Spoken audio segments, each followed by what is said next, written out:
Hello and welcome back to Fallout 76. This is my full health commando build.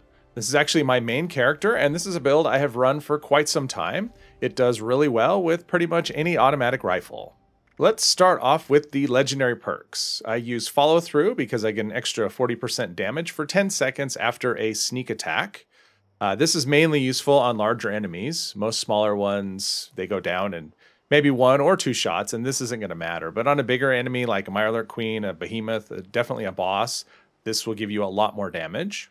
I have What Rads because I like to not have to use Radaway or Radex, and I don't even carry that on me with this perk. Master Infiltrator, this is not necessary. I just like to be able to one-click all terminals and doors, but you could easily replace this with more special points if you want, or something else.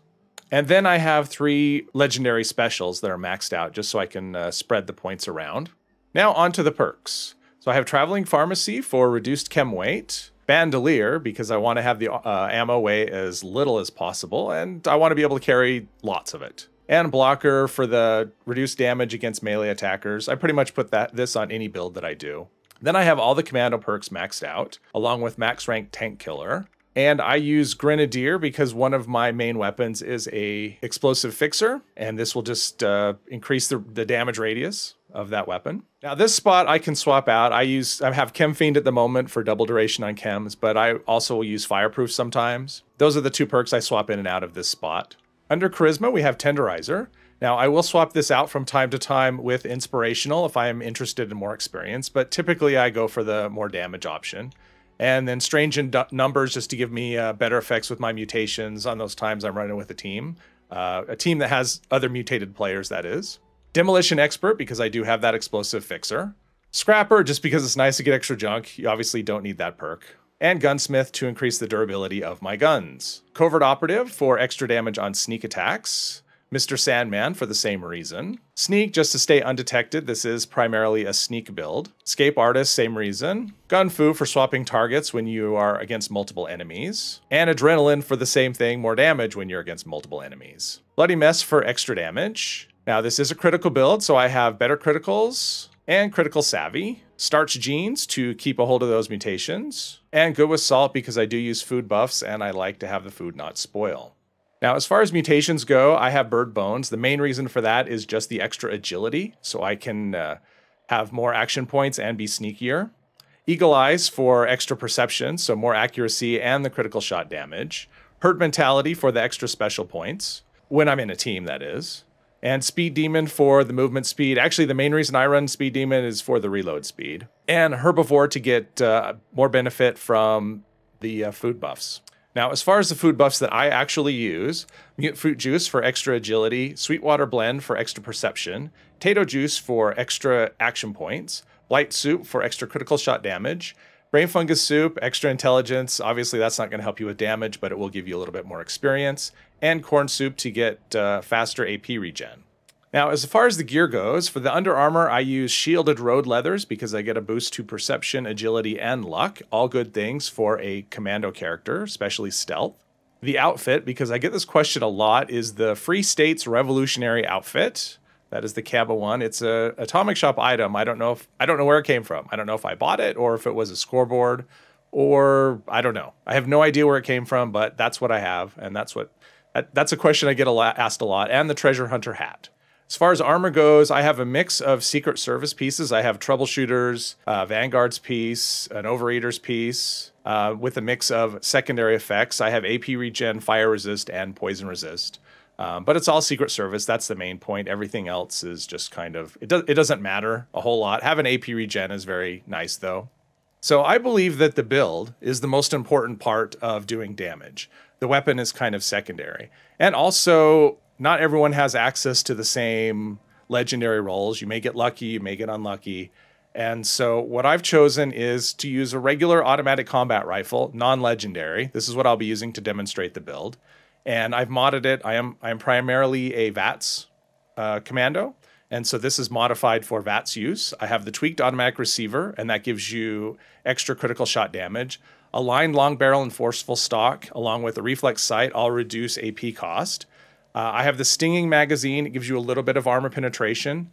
I don't use perforating magazine. Perforating is supposed to give you more armor penetration, but anytime I've tested it, I've never been able to tell any kind of difference at all. So I go with stinging because it gives you a larger magazine than perforating. And I have a suppressor for sneak attacks and the jack-o'-lantern paint because it looks cool. So here we are in Huntersville. There we go. This is my favorite place to test weapons. I know some people... Oh, we have treasure hunters. Forgot about those. But those critical hits really do make a lot of difference. But as you can see, this is just a... Oh, nice. You can see we're just doing just fine with just no legendary effects whatsoever. And you can see the VATS cost on this gun is actually pretty low. That's another reason why I would go with the combat rifle. You can't kill us all. But I can kill you all. That is the whole point of this video. As you can see, this weapon does very well. No legendary effects needed. Oh, I was discovered. I didn't see him. Now, another reason why I chose the combat rifle is because you can get one you can get the plan anyway for free. At Hornwright Industrial, there's a quest called the Mother Lode. Probably many or most of you have heard of it. If you haven't, you go to Hornwright Industrial through the back door into the lobby and interact with the terminal in the lobby. And that'll give you the Mother Lode quest. It's actually pretty short. And at the end of it, you get the combat rifle plan. So this is a weapon that pretty much anybody who's level 20 or above can get their hands on, because that is the lowest level for a combat rifle, is level 20. Now we'll have a little bit of fun with robots. But as we know, oh, fusion, okay, here we go.